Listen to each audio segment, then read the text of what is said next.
김인육이라는 시인이 있습니다. 이 시인이 사랑의 물리학이라는 시를 지었는데요. 그 내용이 이렇습니다. 질량의 크기는 부피와 비례하지 않는다.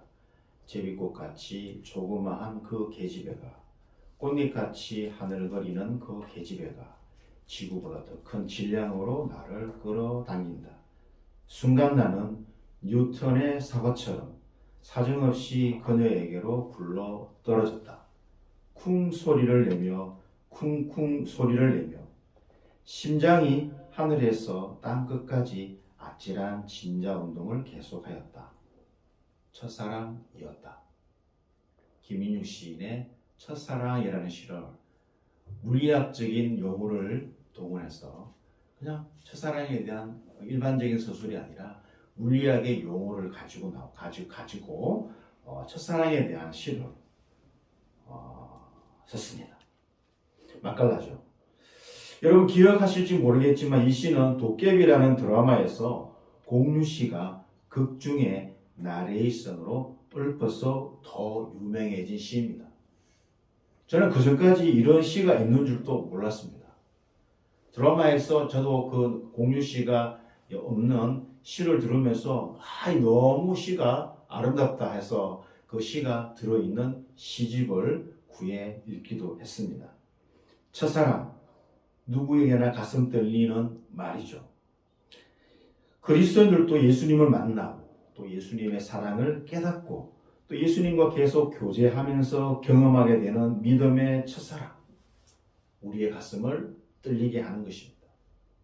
사도 바울에게도 믿음의 첫사랑이 있었고 베드로에게도 믿음의 첫사랑이 있었고 그 첫사랑 때문에 그들이 끝까지 십자가를 붙들고 자기에게 주어진 사명의 길을 달려갈 수 있었던 그 근원적인 힘이 어디서 나오는가? 주님과의 그 뜻깊은 첫사랑, 그 힘이 계속 동력이 되어서 끊이지 않고 갔기 때문에 그 첫사랑의 힘으로 그 사명의 길을 가게 된 것이죠. 자, 요한계시록에 보면 2장 3장을 걸쳐서 7교회가 나옵니다. 왜 하필 7교회는 그러면은 그 당시 아시아에 7교회만 있었겠습니까? 아닙니다. 그보다 훨씬 많은 교회가 있었습니다. 근데 에베소를 중심으로 한 그 주변에 7개 교회만 특정 지어서 이렇게 사도 요한이 편지를 보내는 거죠. 에베소, 스무나, 버가모, 두아디라, 사데, 빌라델비아, 라오디게아 교회가 바로 그 7교회입니다. 왜 하필 7교회겠습니까? 7이 완성을 얘기하니까 모든 교회의 대표적인 그런 표본으로 7교회를 그냥 취하는 거죠. 자, 어떤 이들은 7교회를 두고 이렇게 해석합니다. 7교회가 교회사에서 차례로 등장했던 교회의 유형들을 대표한다고 그렇게 얘기합니다. 그리고 에베소 교회는 AD 100년경까지 사도 시리의 교회를, 그리고 서머나 교회는 AD 313년, 그러니까 기독교가 로마 정부로부터 공인되기까지 박해기의 교회를, 버가모 교회는 6세기 말까지 교회가 공인된 시대의 교회를, 그러면 두아디라 교회는 종교개혁 이전까지 로마 교황청이 다스리던 시대의 교회를, 사대교회는 18세기 말까지 개혁교회의 시대를, 빌라델비아 교회는 20세기 초까지 선교 시대의 교회를, 그리고 라우디아 교회는 오늘날의 교회로 배교 시대의 교회를 상징한다고 그렇게 주장합니다. 그럴듯하게 들리죠? 그럴듯하게 들리지만 그럴듯하게 들으면 안 됩니다. 그렇죠? 이런 자들을 세대주의자라고 합니다. 이게 어디서 나온 신학들인가? 북미에서 나온 신학들입니다. 세대주의의 대표적인 용어가 뭔지 아십니까? 특징적인 말, 휴거. 그리고 left behind. 여러분 가운데 left behind라는 소설책 읽어보셨죠? 다 이런 세대주의자들의 작품입니다. 그러니까 이 시대를 억지로 꿰어 맞추는 억지 주장입니다. 요한계시록에 나오는 7교회는 당시에 존재했던 교회지만 교회 전체 교회사를 돌아보면은 지속적으로 이런 교회의 유형들이 반복되는 거예요. 그러니까 이 일곱 교회는 교회가 지금까지 2000년 동안 있어 오면서 교회의 전형적인 모습을 보여주는 것입니다. 어느 일곱 교회가 각 시대별로 대표하는 교회가 아니라 그 시대별로 교회가 존재하는데 교회의 전형적인 모습을 보여주는 것입니다. 그래서 일곱 교회죠. 왜냐하면 전체 교회를 대표하기 때문에 대표적으로 일곱 교회, 완성의 수의 일곱 교회를 대표적으로 하는 것이죠. 저는 이 일곱 교회를 묵상하면서 이들 교회가 현재 우리에게 던져주는 메시지가 무엇일까? 저는 이렇게 정의를 내립니다. 교회의 안전수칙 사항이다. 교회의 안전수칙사항. 제가 해군에서 공부했습니다. 당장 31개월 보름 동안 어르신들 앞에 비할 거 아니지만 어느 날에 아들은 18개월 하더라고요. 비할 바 아니죠. 그죠? 18개월 또 너무 길다고 투덜대는데 저는 31개월 보름했습니다. 해군에서 복무할 때 항상 그 배 안에 그 배는 다 철로 이루어졌잖아요. 지금은 알루미늄 구조가 많이 있지만 제가 탔던 배는 미국 그 DD라고 다크 디스트로이, 그러니까 잠수함을 잡는 2차 세계대전 때 그 전함이었어요. 그 배를 우리가 고쳐서 탔죠. DD 921 광주함 기억합니다. 지금은 퇴역했습니다. 지금은 한국에서 만든 신형 배들이 다 이제 교체가 된 거죠. KDX 또 이지스 구추함까지 아주 이제 선진화된 배들이 있는데요. 항상 배 안에는 항상 기기 옆에 항상 안전수칙 사항이 붙어 있습니다. 처음부터 안전수칙 사항이 붙어 있었던 건 아니에요. 근데 시간이 흐르면 자꾸 병사들이 안전사고를 당하니까. 오늘날에도 생산직에 종사하는 분들이 왜 자꾸 다칩니까? 이런 안전사고가 일어나기 때문에. 그래서 항상 그 중요기기에 뭐가 붙어 있죠? 안전수칙 사항이 이렇게 해야 여러분의 몸을 안전하게 보호한다는 것이죠. 요한계시록의 일곱 교회도 오늘날 우리 교회를 향해서 던지는 교회의 안전수칙 사항과도 같다는 것입니다. 주님의 몸된 교회들이 이 수칙에 주의를 기울이지 아니한다면은 하나님이 기뻐하시는 건강한 교회가 될 수 없다는 것을 말씀해 주는 것이죠. 그러므로 우리는 요한계시록의 이런 일곱 교회를 잘 살펴보고 현재 우리가 귀담아 듣고 고쳐야 할 주님의 음성이 무엇인지 깨달을 수 있어야 한다는 것입니다. 자, 그 첫 번째로 에베소 교회죠. 에베소 교회는 지금 터키에 있습니다. 터키가 이제 티르키예라고 이름이 바뀌었죠. 티르키예라고 이름이 바뀌었는데 그 당시에 매우 번성한 도시였습니다. 로마의 아시아 속주의 그런 수도와 같은 역할을 한 거죠. 그리고 또 에베소는 큰 항구였습니다. 그래서 아시아에 있는 모든 주요 간선도로는 에베소 도시를 향해서 연결되었습니다. 그러니까 아시아 쪽에 있는 쭉 이렇게 동쪽에 있는 모든 이제 그 로마의 속주에 있는 도시들은 이 에베소 교회를 향해서 메인 도로가 주 간선도로가 이렇게 연결되었습니다. 왜냐하면 에베소는 지중해에 있기 때문에 지중해를 건너면 바로 로마이기 때문에 무역 항해에서 아주 중요한 위치에 있었던 것이었죠. 그러니까 지중해로 진출하는 아시아의 관문 도시였습니다. 그리고 에베소에 있는 유명한 세계 7대 불가사의 중에 하나가 있습니다. 뭐죠, 여러분? 세계 7대 불가사의 중에 에베소에 하나 있습니다. 그게 뭘까요? 아데미 신전. 사도행전에 아데미 신전 나오죠? 크도다 아데미야. 사도 바울 그 세공업자들이 사도 바울 때문에 이제 자기들이 이제 먹고 살 형편이 못 되니까 사람들을 동원해가지고 사도 바울을 막 고발하죠. 크도다 아데미야. 그러니까 아르테미스죠. 좀 더 헬라말로 바꾸면 아르테미스 신전. 그리고 로마 신화로 바꾸면 다이애나. 이제 이해되죠? 아데미, 아르테미스, 그리고 다이애나. 그러니까 크리스찬들이 여성들 가운데 다이애나라는 이름을 쓰면 됩니까? 안 됩니까? 안 되죠. 이방신의 이름인데. 좋다고 그냥 무턱대고 쓰면 돼. 그러니까 그 서양의 이름들을 잘 사용해야 돼요. 이게 이방신에서 나오는 이름인지 아니면 성경적인 인물인지 잘 구분해야 돼요. 좋다고도 써 남들이 쓰니까 아우 좋은 이름이구나 나도 써야지 하면은 그건 코 다친다는 겁니다. 다이애나 여신, 아르테미스. 아르테미스 신전, 세계 7대 불가사의 중에 하나인 아르테미스 신전이 에베소에 있다는 거죠. 그래서 에베소를 가리켜 당시에 아시아의 빛이라 그렇게 불렀습니다. 그리고 이 도시는 바울과 굉장히 밀접한 도시죠. AD 51년경 바울이 최초로 방문했습니다.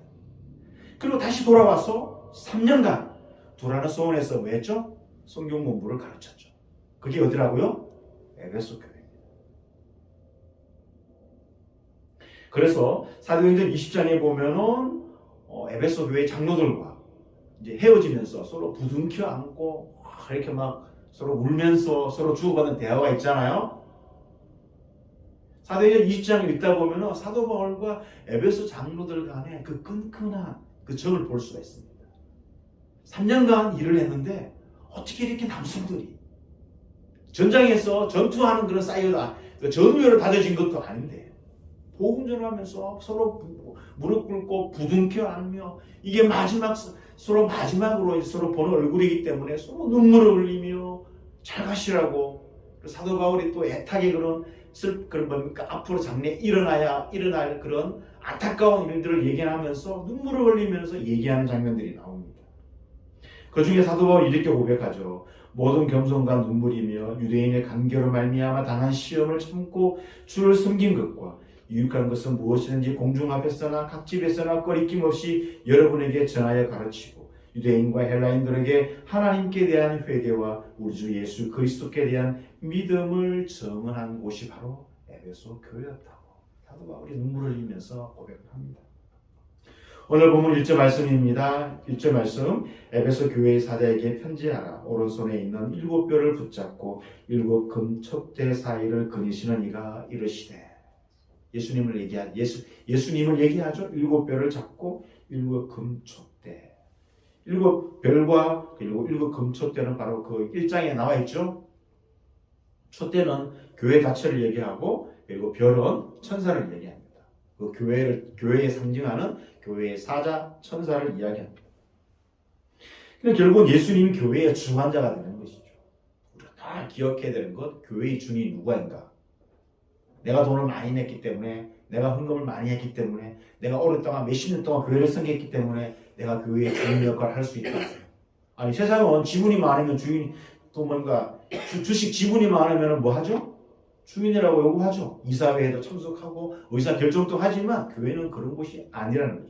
교회의 주인은 누구죠?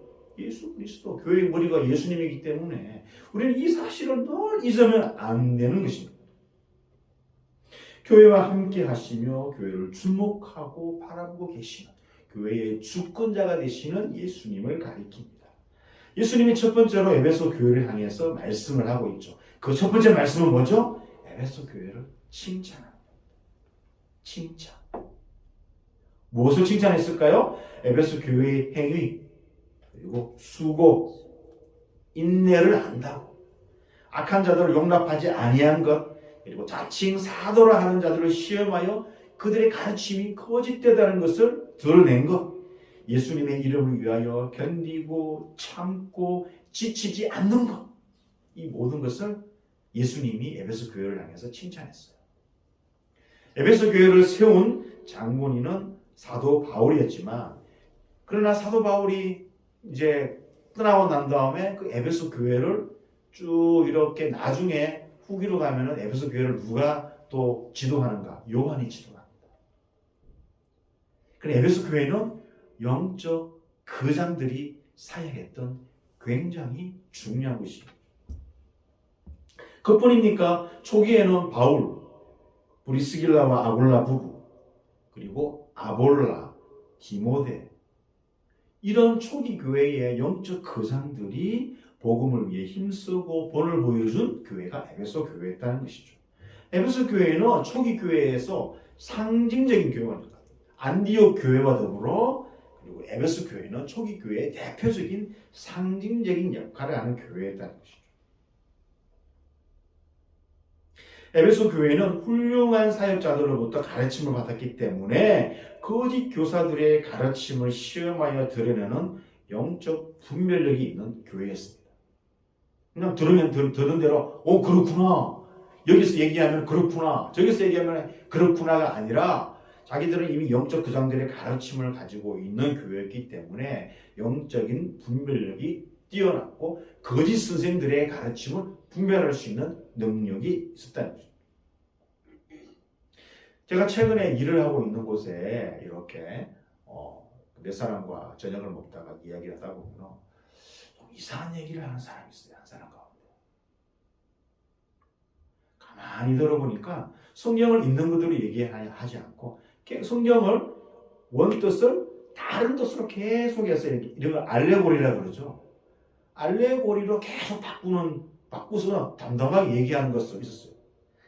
분을 보아서 저는 성경을 아는지 모르는지 얘기도 안 하고 몇 번 들어보니까 알겠더라고요. 뭐라고? 누구일까요? 신천지. 신천지는 성경의 모든 내용을 알레고리로 풉니다. 예수님의 비유 가운데 알레고리가 딱 하나 나옵니다. 예수님도 알레고리를 사용하셨지만 알레고리를 거의 사용하지 않았어요. 그 특정한 경우에 알레고리를 사용했죠. 뭐라 그러죠? 신은 천국의 복음이고, 그리고 뭡니까?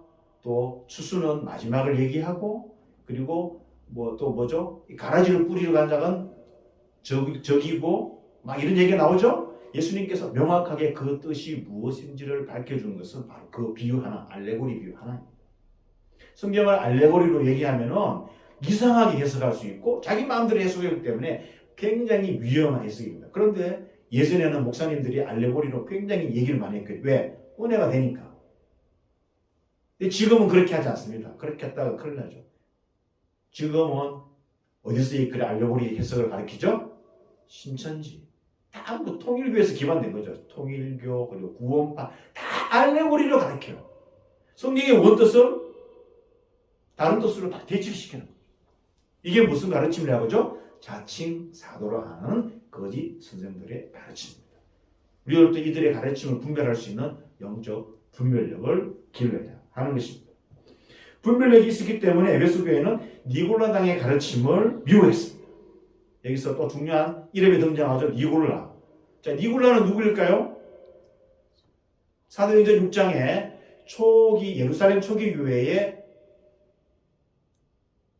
누굴 세우죠? 7 집사님을 세우죠. 그 가운데 한 명이 누구죠? 니골라. 이방인에서 유대교로 개종한 니골라라는 사람이 집사님이 되는데 이분이 무슨 의도인지 모르겠지만 성경에는 어떻게 변질됐는지 나오지 않지만 여기뿐만 아니라 다른 교회에서도 버가모 교회인가 거기에서도 니골라가 다시 한번 등장합니다. 예수님도 에베소 교회와 동일하게 니골라당의 가르침을 미워한다고 했습니다. 그 버가모 교회를 보면은 대충 니골라당의 가르침이 무엇인지 알 수 있어요. 에베소 교회의 상황을 보면요, 에베소 교회는 그 로마의 속주였기 때문에 황제 숭배를 했습니다. 황제 숭배를 비롯한 각각의 우상 숭배가 자행된 도시였어요. 대표적으로 아까 뭐라 그랬죠? 무슨 신전이 있다고 그랬죠? 다이애나, 아르테미스 신전이 대표적으로 있다고 했지 않습니까? 대표적으로 숨기는 그런 이방 여신을 숨기는 그런 도시였습니다.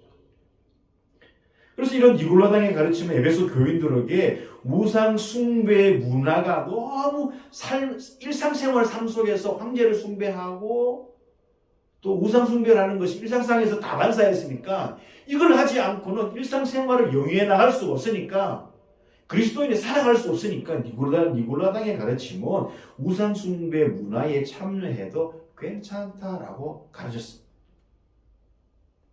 풍요와 다산의 여신인 아르테미스를 위한 제사가 지배하고 있었으며 에베소가 경제적으로 부유했기 때문에 또 이런 우상 숭배가 만연하는 생활 필수 요소였어요. 에베소 교회가 이처럼 우상 숭배가 만연한 사회에서 타협하라는 가르침을 미워했다는 거죠. 니골라당의 그런 거짓된 가르침을 받아들이지 않았다는 거죠. 그럼 예수님도 그거 잘했다고. 나도 그것을 칭찬한다. 엘리야가 뭐라 그러죠? 바알과 하나님 사이에서 양다리 걸치고 한쪽에는 상황이 되면은 바알로 갔다가 또 상황이 또 안 되면은 또 하나님께로 갔다가 어느 사이에서 주춤주춤 하느냐고 엘리야가 콕 집어 얘기했죠. 북이스라엘 백성들에게. 그와 똑같은 거죠. 우리 시대 그리스도인에게 거짓된 가르침 가운데 많이 있겠죠. 뭐라 그러죠? 나 구원받았어. 나 구원받았어. 내가 하는 행동은 구원받았기 때문에 다 괜찮아. 이런 가르침. 예수 믿으면 만사가 형통된다. 이런 가르침. 무슨 만사가 형통됩니까? 저 보십시오. 만사가 형통합니까 지금? 제 상황이 어떤 백수 상황입니다. 형통합니까 제가 지금? 예수 믿으면 만사 형통 아니에요. 믿음으로 선포하면 모든 게 이루어집니까? 아니에요. 거짓된 가르침들이 있습니다. 또 제가 생각해 볼 수 있는 그런 어떤 우리 안에 있는 그런 거짓된 가르침 한번 보고자 하는데요. 그거는 이제 결혼해서 아이를 낳게 됩니다. 하나님 가정이 주신 선물이죠. 일정한 시간이 되면 교회에 나오게 되고 축복 기도를 해주고 유아 세례를 통해서 아이에게 세례를 베풉니다. 그래서 부모의 신앙에 견주어서 이 아이가 하나님의 자녀라고 목사가 유아 세례를 주고 하나님의 그런 자녀, 예수 그리스도의 그런 생명을 이어받는 자로 교회가 인정하고 교회의 교인으로 받아들이는 것이 유아 세례입니다. 자, 그럼 1년이 지나면 첫돌이 됩니다. 돌잔치를 열어서 아이가 1년 동안 무탈하게 자란 것에 일가 친척들과 주위 분들을 모시고 또 잔치를 하죠. 그죠? 페스티벌. 여기에서 목사로서 아쉬운 부분이 있다는 거예요. 우리는 뭐죠? 그리스도인이죠. 근데 돌잔치에 가보면 세상 사람들과 다를 바 없는 돌잔치를 하는 거죠. 돌잔치는 한국의 독특한 문화죠. 옛날에 의료기술이 발달하지 않아서 아이들이 너무 태어나자마자 자주 죽었기 때문에 1년이 되지 않죠. 많이 죽었잖아요. 그래서 1년 동안 죽지 않고 살아남으면 얘는 이제 걱정 없이 살 수 있다. 그렇죠. 돌잔치 하는 거잖아요. 그래서 옛날에는 뭐 형편이 넉넉하지 못했으니까 돌잔치의 주된 메뉴가 뭐예요? 국수잖아요. 긴 거, 오래 살아나고 생명줄이 길으라고 긴 국수를 먹잖아요. 장수를 기원했잖아요. 근데 오늘날 돌잔치를 보면 돌잔치 하이라이트가 뭐죠? 먹는 거?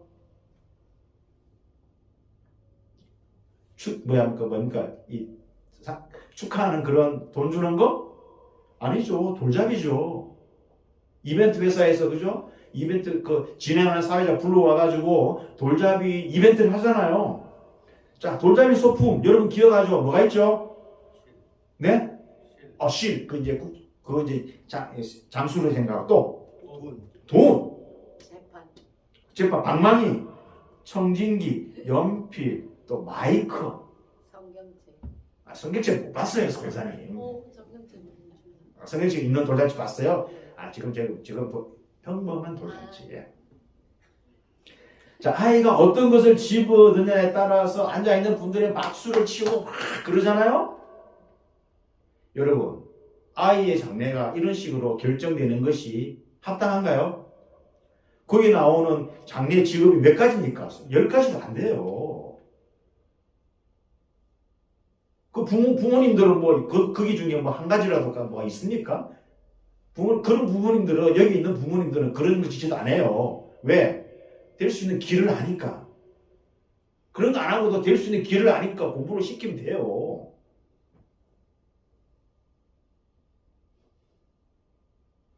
여러분, 돌잔치에 등장하는 이 돌잡이의 이런 나오는 것들은요, 사실은 부모의 욕망의 투사예요. 그 아이가 1살짜리 사고가 내가 이걸 해야지 결정합니까? 아니죠. 부모의 욕망이 투사가 된 거잖아요. 내 못했으니까 네가 한번 해봐라. 의사, 판사, 박사, 아이돌, 가수, 부자를 꿈꾸는 부모들의 허영이에요. 세상 사람들이 이렇게 하는 걸 뭐 그렇다고 쳐요. 근데 여기에 누가? 그리스도인들이 똑같이 동참하고 있다는 거예요. 돌잔치 하기 전에는 목사님께 나와서 교회에 나와가지고 성도들에게 유아세례 받으면서 축복하면서 우리 교인으로서 하나님의 가족으로서 모셔드리고 영접했는데 몇 달이 지나고 나니까 이런 행위를 하고 있네. 이건 뭐예요? 북이스라엘 백성들이 한쪽에 한 발을 하나님을 딛고 한쪽에 발을 딛는 것과 다를 바가 뭡니까? 아이의 장래를 하나님께 맡기고 세상 세속적인 가치관에 맡기고 어떻게 될지 모르니까 양쪽 다 보험 들어보자. 뭐 이런 신부입니까?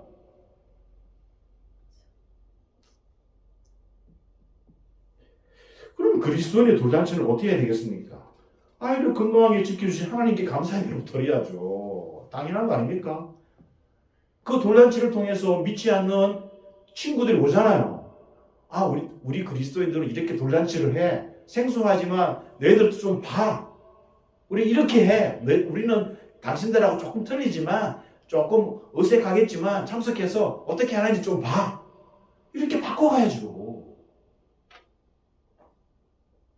뭐 양가 부모님들이 나와서 대표로 아이를 축복하는 기도를 해주기도 하고 또 아이의 부모가 정성스럽게 준비해온 그런 아이를 축복하는 그런 기도도 해주고 또 다 함께 그 잔치에 참여한 모든 사람들이 아이를 축복하는 또 노래를 해주고 다양한 프로그램을 만들어도 되잖아요. 못하겠으면 교회 저기 부목사님들 부탁해가지고 한번 프로그램 한번 짜보십시오. 이렇게 하면 되잖아요. 이렇게 해야 되잖아요. 그러면 아름다운 돌잔치 문화가 되고 그 아이를 집중할 수 있는 돌잔치 문화가 된다는 거죠. 근데 지금 우리 현재의 돌잔치는 모든 주권을 이벤트 회사에 넘겨버리고 말았어요. 왜? 돈만 주면은 아주 재밌게 하니까, 진행하니까. 우리가 진정으로 하나님의 자녀라고 고백한다면은 그깟 그 하나님께서 다 맡기면 되잖아요. 뭐가 되든지 간에 하나님께 맡기는 그런 부모의 믿음이 나타나야 된다. 그래서 하나 대표적으로 우리 그 신앙 안에 들어온 거짓된 가르침 중에 하나예요. 거짓된 가르침이 사람이 생명을 가지고 시작하는 그 초반부에서부터 벌써 이런 결과가 나타난다는 거죠. 안타까운 거죠. 에베소 교회는 칭찬만 있는 것이 아닙니다. 우리 주님은 에베소 교회를 향해서 책망도 하십니다. 그러나 너를 책망할 것이 있나니 너의 처음 사랑을 버렸다. 이렇게 얘기하고 있습니다. 에베소 교회. 왜냐하면 에베소 교회가 이런 말을 쓰는 이유가 에베소 교회가 주님을 너무 사랑했거든요.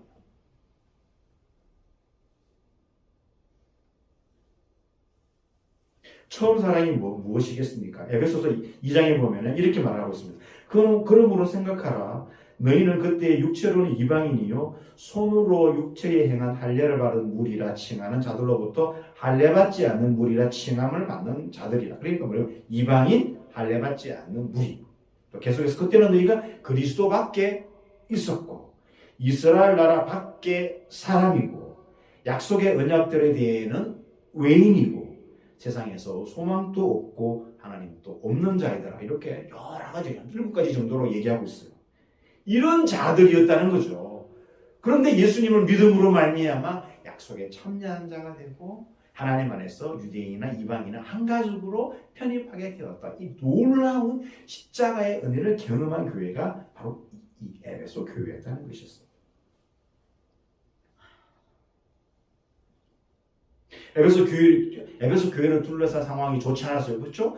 거짓 사도들도 등장하고 니골라당의 가르침도 등장하고 아니 아까 세상 문화에 대응하기도 만만치 않은데 교회 내부적으로도 문제가 되었어요.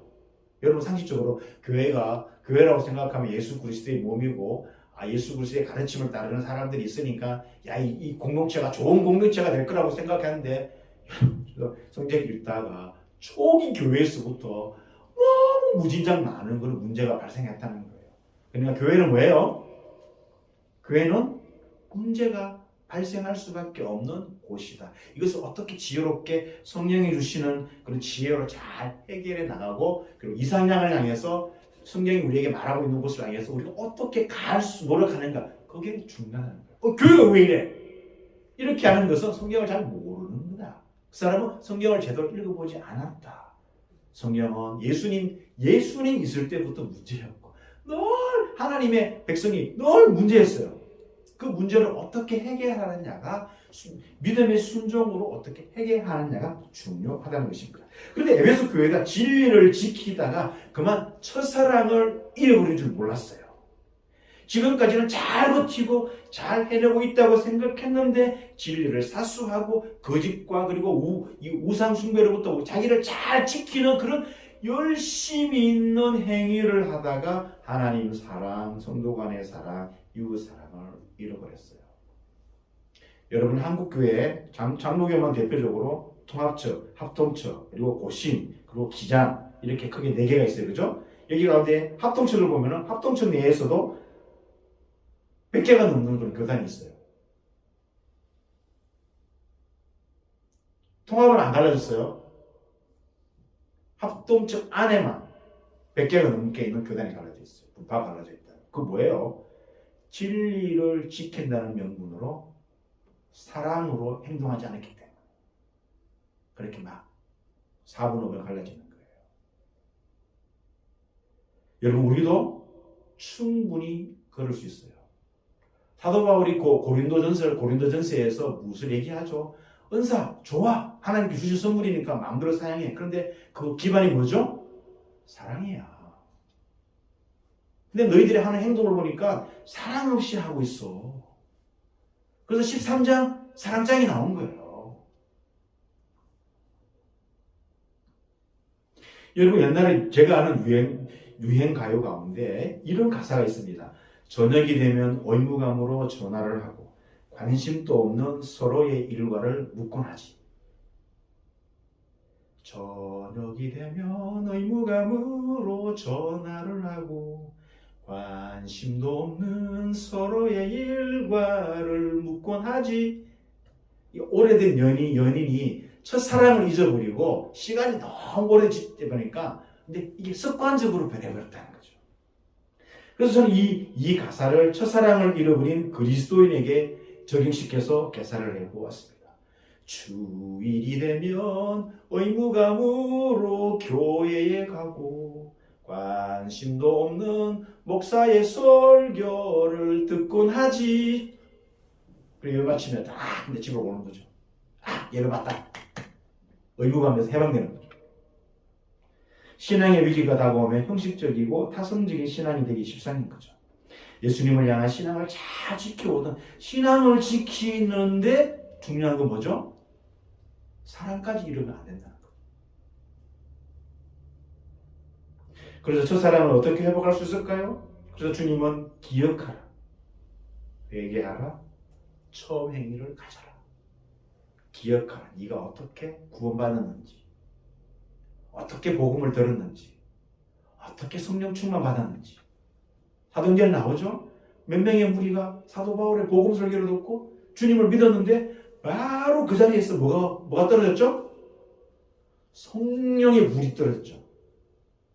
그 성령의 그 간직함이 있었던 교회였습니다. 우리는 예수 그리스도를 메시아로 믿는 자들입니다. 그래서 사실은 차라리 우리 기독교라는 이런 기독교라는 것은 서양의 그리스도교를 이제 이렇게 번역하다 보니까 원뜻을 차용한 게 아니라 한자어로 서양의 말을 옮기다 보니까 기독교라는 말이 나온 거예요. 특이자에다가 그리고 감독할 독자에다가 이제 종교결자를 쓴 거죠. 전혀 상관이 없는 거죠. 좀 더 엄밀하게는 기독교라는 말보다 그리스도교라는 말을 써야 됩니다. 왜냐하면 사도행전에 안디옥 교회에서 그리스도인이라는 말이 먼저 나왔죠. 그 말은 뭐냐면은 그리스도처럼 사는 사람들 때문에 그리스도라는 이름이 생긴 거예요. 한국에서 복음이 들어왔을 때 처음 그리스도인을 가리켜 뭐라고 했습니까?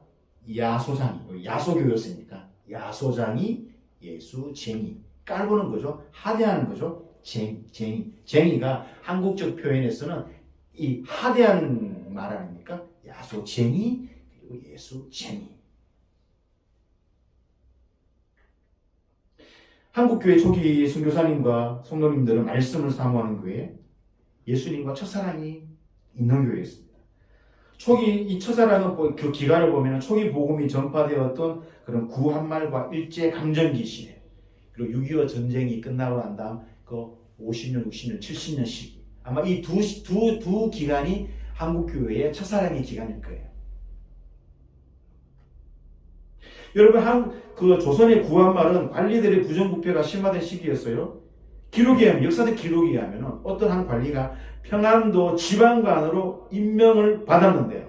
그 관리가 한다는 말이 거기에는 야소교가 있는 고을이라서 가기 싫다고 저를 영남마을로 보내달라고. 왜 그래요? 야소교가 있는 마을에는 이 뒤에서 뭡니까? 후려칠 수 있는 게 나올 수 없으니까 영남으로 보내달라고 그렇게 공개적으로 했다고 합니다. 당시 평양은 동방의 예루살렘이라고 불렀습니다. 윤리적이고 정의롭고 도덕적이고 정직하고 사랑이 많아서 불의한 자가 견딜 수가 없었어요. 동방의 예루살렘 평양이었어요. 그때 교인수가 채 1만 명도 되지 않았어요. 일제 강점기는 20만, 30만 명도 되지 않았지만 수많은 민족 지도자를 배출하고 민족 운동을 주도했죠. 하나님에 대한 사랑이 서로에 대한 사랑과 이웃에 대한 사랑으로 나타나기 때문이었죠. 한국 교회는 첫사랑이 뜨거운 교회였습니다. 지금은 그 첫사랑을 많이 잃어버렸죠. 우리의 처지가 바로 에베소 교회의 처지와 비슷합니다. 그런데 우리가 첫사랑을 회복해야 되는 이유가 무엇인가? 저희들 대학 다닐 때 선교한국이라는 운동이 사실 일어나서 많은 젊은이들이 선교사로 헌신했지만 사실은 한국 교회의 선교의 최적기는 지금입니다. 왜? 세상 모든 사람들이 한국에 대해서 관심을 갖고 한국의 문화를 사랑하고 한국의 음식을 좋아하고 한국 사람들에 대한 호감도가 늘어나고 서방의 선진국에 있는 여자들도 한국 사람과 한국 남자들과 결혼하기를 주저하지 않고 커플을 계속 맺고 있어요. 한국에 대한 호감도가 예전보다 말할 수 없이 엄청나게 올라갔기 때문에 이때 한국이 세계 선교를 감당할 최적기인데 이것을 감당하려면 어떻게 되겠죠? 한국 교회가 주님을 향한 첫사랑을 온전히 회복해야 그 복음의 감격으로 다시 세계 전도에 나갈 수 있는데 요즘은 굉장히 선교사들이 어떻게 보면 위기예요. 한국 교회가 선교사들의 그런 후원 문제들을 너무 빨리빨리 끊고 이런 문제가 생기고 있습니다. 왜? 코로나를 기점으로 막 이런 일들이 막 일어나고 있다는 것입니다. 예수님의 마지막 말씀은 성령이 교회들에게 하시는 말씀을 들을지어다 라고 말했습니다. 하나님은 말씀합니다. 들어라 이스라엘아. 예수님이 말씀하십니다. 귀 있는 자는 들어라. 성령이 우리에게 말씀하십니다. 귀 있는 자는 교회들에게 하시는 말씀을 들어라. 삼위일체 하나님은 우리에게 항상 들으라라고 말씀합니다. 순종하라는 말씀이죠. 이것이 마치 소기의 경읽기라도 된 것이냐? 포기할 법도 하신데 우리 주님은 포기하지 않으시고 지금도 여전히 들으라라고 우리에게 여전히 말씀하고 있다는 것입니다. 예수님은 첫사랑을 간직하고 그 감동과 벅찬 가슴으로 살아가라고 우리를 책망하십니다. 여러분, 예수님이 책망하는 것은 우리를 미워해서가 아니라 탓하기 위해서가 아니라 사랑하기 때문에 그렇게 책망하시는 거예요. 예수님은 세상을 이처럼 사랑하사 자신의 몸을 십자가에 기꺼이 드릴 수 있었어요. 교회는 그 예수님의 사랑으로 반응하며 살아가야 된다라고 우리에게 요구하고 있는 것이에요. 주사랑교회 성도 여러분, 저나 여러분들이나 주님을 향한 첫사랑, 지금과 첫사랑을 계속해서 견주어 보아야 됩니다. 저도 마찬가지고 여러분도 마찬가지고 주님을 향한 첫사랑이 회복되어야 된다는 것이죠. 그래서 그 사랑으로 살아가면 주님으로부터 칭찬받고 이기는 자의 삶을 살아갈 수 있기 때문인 것입니다.